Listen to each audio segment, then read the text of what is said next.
A number of weeks have passed since I posted my last video blog, and there's been a few reasons for the delay. I didn't want to post a video that had a heavy energy to it, but the truth is that the start of this year has been rather heavy in nature for me. I'm in a good place today, but the last few weeks have been difficult and forced me to explore the reason for an increase in my anxiety over the last year. This week marks the second anniversary of my relationship coming to an end, and during that time I've done my best to keep going. I don't miss him, but I do. I don't miss the anxiety I used to feel when he ignored me, but I do miss the somewhat paradoxical security and stability of the world we created together. Together we created a familiar, secure and stable environment in which I, someone with an anxiety disorder and bipolar, thrived and grew in confidence. That stable environment disappeared when he left, and I will admit that it is a loss that I mourn more than I mourn him. I love him, but I mourned his loss long before he left. I live with the knowledge that I should have left him many years ago, but did not because I was afraid to live alone. I now live with both of my adult children, and all three of us are preparing to leave the nest. And leaving is something I need to be mentally and emotionally prepared for, because my disorders can quickly spiral into illness if I am overstressed. But even taking my grief and the environmental changes into consideration, I still knew that there was something else lurking beneath it all that needed to be addressed. And if I plan on living alone, I need to address it now. I need to have confidence in my mental health and well-being. Enter dear Grollup the Healer, who represents healing through a process of purification, removing the layers of conditioning, finding the source of wounding, and revealing the true self who exists at the core. He has been a very influential energy in my life over the last couple of months. As usual, the powers that be have had me living the meaning of the cards, so I know what to write about for the card's meaning and can do so from a place of understanding. Simple fact. The anxiety is the horse that pulls the cart that is my bipolar. When I am at peace and my anxiety levels kept to a minimum, I am not at risk of having a bipolar episode. Over the last months, I've looked at every aspect of my anxiety disorder, the general anxiety and my catastrophizing situations, the obsessive and repetitive nature of my thinking, the agoraphobia that makes it difficult for me to leave the house, the social anxiety and awkwardness, the eating disorder that has me reaching for food because food makes me feel happy, and the fear of abandonment and rejection that has influenced my entire life. Rejection and abandonment, relationships ending, trying to save for and find a new home after 20 years. In many ways, I've been living my worst fears over the last 2 years, with the added pressure of having to survive financially and finish the tarot so it could be published. It sometimes shocks people when they discover that I, the author of the Dreams of Gaia Tarot, a deck that has a message of self-empowerment, can be so disempowered at times by my mental disorder. But the truth is, I created the deck for me so that I too could become more empowered and emotionally and mentally healthy, and it does indeed help me address issues and blockages that I shy away from. That being said, there are cards within the deck that I will avoid delving too deeply with. The child is one such card. My instinctual reaction is to pull away. I will focus on the joy and innocence aspects of the card's meaning, but won't allow myself to go deeper. A few weeks ago, I found myself being sent little synchronous messages about the inner child. I always see moments of synchronicity as messages from my guides as to where I will find my answers and where I need to focus my energy. The energy that is Grollup was showing me the way to go, but I just filed the information away and continued to adult. I've also completed another painting since working on Grollup, and it's rather ironic that the painting in question depicts a little hatchling dragon, all innocent and childlike. So again, my guides and my unconscious mind were showing me the way, but my conscious mind still continued to resist. Oh, if there was just a pill I could take to make it all go away. There is only one problem. The pills don't really make it all go away. They just help you to cope better. You still have to address the underlying cause of the fear. Fear doesn't just come from nowhere. We, as children or adults, experience moments of fear and trauma that increase our instinctual fight-flight response. We don't come into this world afraid. We are taught to be afraid. I began to treat the mind chatter by pushing myself out of the house and going out with my camera. I pushed the agoraphobia aside. Photography is one of the few things that will get me out of my own head, silence the chatter, and reduce the anxiety, but it was something that I stopped doing when my relationship ended, and then became afraid to do on my own. I am incredibly proud of myself for getting out of the house. A couple of days out in the nearby parkland really helped a lot. They gave me peace and a break from the repetitive and somewhat obsessive chatter. But within 24 hours, the anxious chatter was back to the level it had been and was getting worse.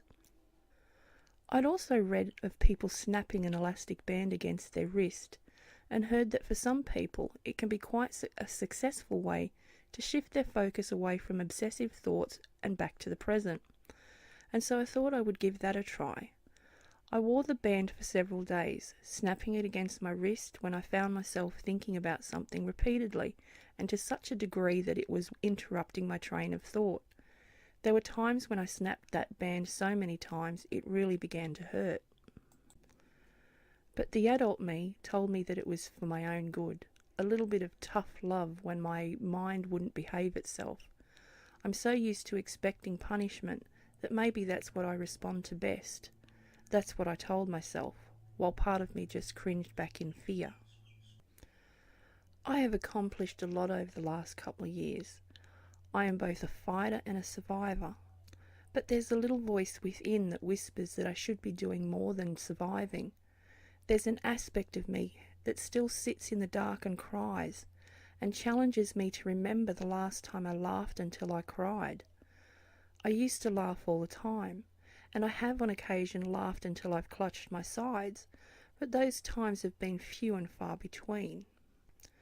That voice asked me when I last went out and had fun, and to be honest, I cannot tell you. The truth is, I've spent much of the last 2 years hiding. I do my best to try and deny it, but I blame myself for the end of my relationship. He left because I was difficult to live with. He left because I pushed and demanded he show me he loved me. He left because I didn't support him the way he needed to be supported. He left because I changed and he didn't like the person I had become.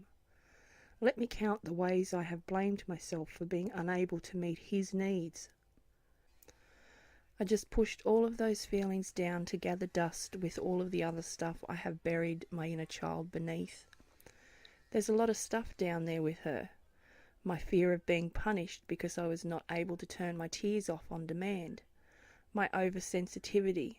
My failure to learn and be book smart. My constant need for reassurance. My failure to adapt every time we moved. My loneliness, my confusion, and my inability to just be happy when the long periods of depression began and anxiety increased. And my complete failure to behave and not be a horrible child when I tipped over into a rapid cycling state that had me switching from manic to anxious to depressed, and sometimes all in the same day. The worst and thickest layer was the shame over my hypersexuality, which is a symptom of the bipolar. The hypersexuality turned me into a sexual being long before I was old enough to understand what was happening to my body.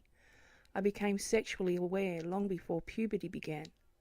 There was no gentle sexual awakening for me. Instead, there was confusion, contradiction, slut-shaming, and self-loathing. Heavy, I know, but there is a happy ending, or at least the good possibility of one. 4 days ago, I experienced a moment when I stopped fighting and listened, and what I heard shook me. The voice that was screaming at me was my own, but it was also the voice of a child, a small, frightened child. And this awareness just broke every remaining defense I had left. I sat there and I cried and cried and cried. When I stopped crying, I meditated. I went back to visit with my inner child in a moment when she was unafraid. I went back to a moment of pure, peaceful happiness. What shocked me was that my last fearless moment was back when I was no older than 4 years of age. However, it also makes sense because I began school the year I turned 4, and I was way too young. It was something that teachers later recognised too, as I was held back a year because I was not emotionally mature enough. There were a number of lasting fears and phobias that took root when I was a little girl, but the worst harm was done by being placed in school too soon, and then being moved again and again and again. Every time I settled and began to feel confident, to make friends, to become familiar with the world around me, we moved again. Some children are able to adapt with ease. I did not, but I was expected to. As I grew older, I began to do to my inner child what was done to me. I judged her, criticised her, shamed her, and neglected her. I believed what others said about me, and I punished her. I was so angry with her because she had made silly, childish choices instead of responsible adult ones.